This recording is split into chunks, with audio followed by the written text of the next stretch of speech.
या मराठी इतिहासाच्या एक एक पायऱ्या आहेत की शिवाजीराजांनी जे स्वराज्य निर्माण केलं, बाजीरावांनी त्याचं साम्राज्यात रूपांतर केलं, इथल्या सगळ्या लोकात विश्वास निर्माण झाला की आपण राज्य निर्माण करू शकतो आणि ते उत्तमरित्या चालवू शकतो.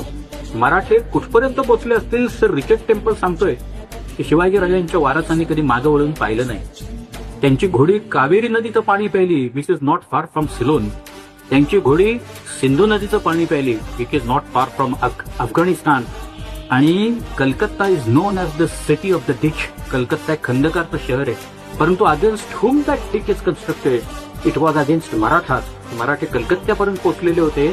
त्यांच्या हातात कलकत्ता पडू नये म्हणून कलकत्त्याचे बहुतेक खंदक खणलेला इंग्रजांनी. या मराठी पराक्रमाच्या 3 खुणा आहेत.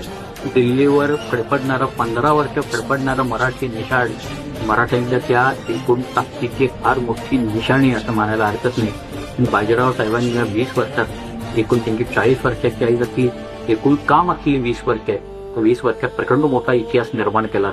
ते आपल्याला नाकारता कधीच